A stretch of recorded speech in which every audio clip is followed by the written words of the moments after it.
Oi, amiga. Vai.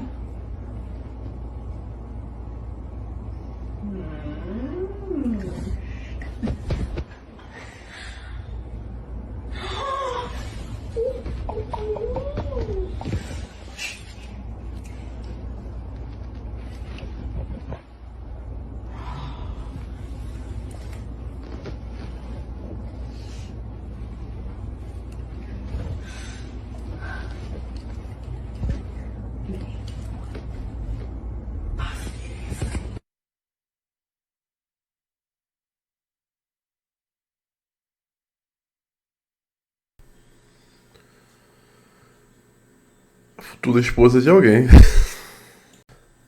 Mas vamos lá, vamos falar um pouquinho sobre isso. O que acontece? Nós temos alguns estudos grandes, com mais de 4.000 participantes, mostram que aproximadamente 40% das digníssimas já fantasiaram ou tiveram a forte vontade de realizar uma dinâmica de intimidade onde está ela junto com dois homens participando dessa dinâmica. É interessante que alguns estudos mostram que a fantasia delas de ter a participação de dois homens na intimidade supera a porcentagem de homens que fantasiam em ter duas digníssimas junto com eles na intimidade. Para você ver. Basicamente, isso torna a digníssima o foco da atenção tica de dois homens, onde ela se sente o centro do poder de tal forma, afinal de contas. Isso faz com que ela sinta que ela é tão desejável que dois homens aceitem estar juntos para ter intimidade com ela e satisfazê-la nos seus desejos, como um sinal claro da sua desejabilidade, do seu valor de companheiro, que não existe valor de companheiro nesse caso, para poder ter essa experiência que ela tem. Alguns outros estudos mostram uma questão bem interessante, é que muitas digníssimas elas têm muita curiosidade nas relações entre dois homens. Vocês estão entendendo, né? O pessoal da LGTV. Então, ela, ao propor isso a dois homens, de terem intimidade com ela ao mesmo tempo, é uma forma delas realizarem, ainda que de certa distância emocional, essa curiosidade de ver como dois homens poderiam interagir ali para tê-la. Basicamente, é um desejo que ela tem de visualizar os homens podendo se olhar um para o outro, quem sabe até se tocar, enquanto eles estão a penetrando nas mais variadas formas.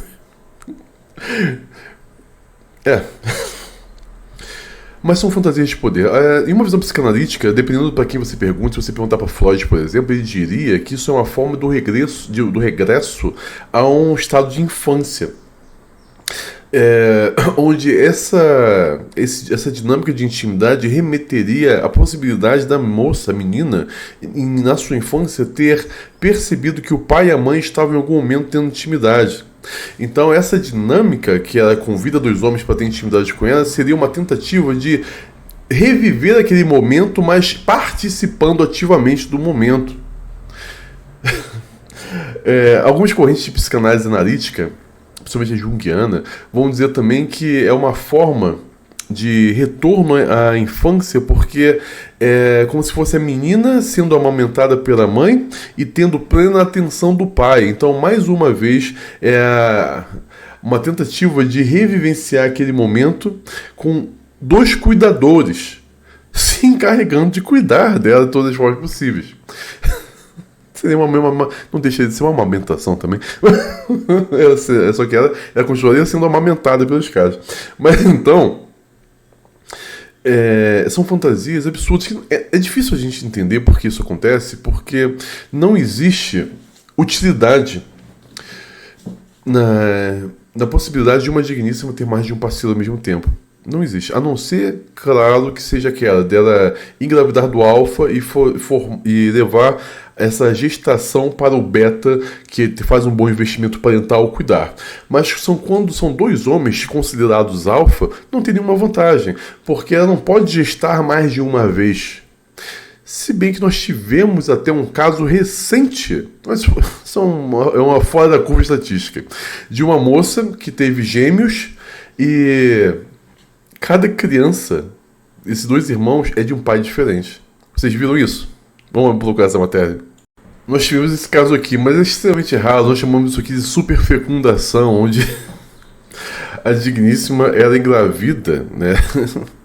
São dois ovos fecundados ao mesmo tempo por homens diferentes. E ela deu à luz gêmeos que são geneticamente de homens diferentes na vida dela, mas só temos 20 casos assim no mundo, é uma coisa extremamente rara.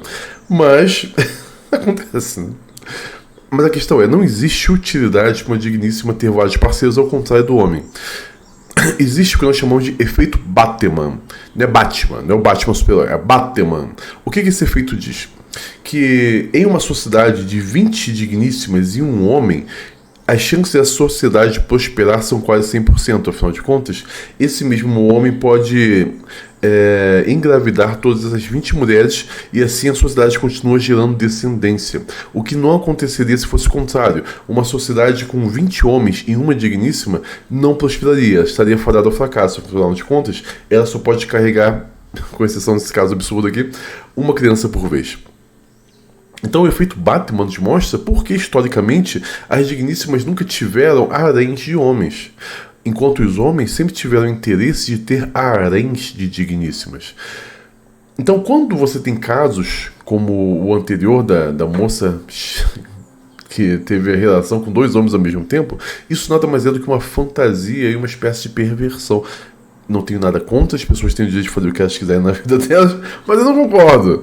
É uma perversão que está acontecendo, que tem origens psicológicas profundas, que seria interessante serem avaliadas. Ainda mais porque ela chama a amiga no vídeo, fica para amiga, vem.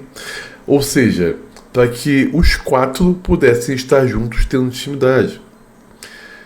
Isso representa uma forma de LGTV latente, uma forma de participar da intimidade ao lado da amiga e se tocarem enquanto estão fazendo a intimidade com os homens. Mas é bem interessante o fato de ela ter convidado a amiga para participar desse trisal para se tornar um quarteto. Por que ela pode estar fazendo isso? Isso tem fantasias com relação à dominação que ela tem sobre o desejo de dominação que ela tem sobre outras digníssimas, porque é aquela que entrega a amiga para os homens. Ela não apenas dá prazer para os homens, mas ela entrega a amiga para ser degustada. É sério, tá? Isso eu não tô brincando. O termo assim engraçado é ser degustada por aqueles homens. Então é uma forma de exercer controle com a amiga e algumas outras cadeias de psicanálise vão dizer também que o que está ocorrendo aqui é uma fusão, é uma forma de neutralizar a inveja latente e a competição latente que as digníssimas têm entre si. As digníssimas têm muita competição entre uma e outra, também muita competição. E o que acontece? Quando ela chama a amiga para ter intimidade com esses homens que ela está tendo inicialmente, é uma forma dela fazer uma conta. Ela mais eu é igual a eu mais poderosa. E assim acaba todo tipo de rivalidade. Elas conseguem se É sério, elas conseguem acabar com essa rivalidade natural entre elas ao dividir um mesmo ou vários homens ao mesmo tempo. Claro, também a gente poderia falar sobre a questão do voyeurismo, tanto de o prazer de observar e ser observada, observar a amiga tendo ali a intimidade dela enquanto ela sabe que está sendo observada também pela amiga, interagir entre elas. Muitas digníssimas, elas têm seis pontinhos, sexualidade das digníssimas é extremamente fluida. Isso os estudos comprovam. Então, elas têm estratégias para dar prazer masculino que consiste em momentaneamente assumir comportamentos LGTV com outra digníssima. É muito comum, por exemplo, em balada. Tá duas digníssimas dançando e elas querem atrair a atenção de todos os homens. A estratégia mais comum de elas se sobressaírem sobre todas as digníssimas é começar a dançar juntas, sensualizando e até mesmo se beijando momentaneamente. Porque ao fazer isso, começarem a se acariciar e se beijar, isso vai chamar a atenção de todos os homens que estão vendo para elas, que vão se ficar arousal, ficar excitados ao ver isso. Então é a forma delas se destacarem de todas as outras e diminuírem as outras pela presença dominadora delas. Nós poderíamos falar também sobre, por exemplo, eu acho que eu tenho um vídeo sobre isso, deixa eu procurar aqui. Esse comportamento que a gente vai ver aqui acima é justamente sobre isso que eu estou dizendo. São digníssimas com comportamento hétero, assumindo momentaneamente um comportamento LGTB com uma forma de monopolizar os olhares masculinos e sobressair na competição constante, nós chamamos de competição intra-sequi, sual feminina. Tirei logicamente o som para que a gente não tenha nenhum tipo de problema, mas esse tipo de dança entre duas digníssimas, sensualizando entre elas, é a forma de monopolizar o olhar masculino e conquistar a atenção dos homens. Elas sexualizam o ambiente ao mesmo tempo que se sentem protegidas uma pela outra e despertam o interesse masculino. Tudo isso para conseguir homens. É uma coisa triste, mas é verdadeira. Mas coloca aqui nos comentários o que você pensa, eu quero saber qual é a sua opinião sobre isso. Vamos ampliar um pouquinho mais esse debate, tá bom? Tamo junto.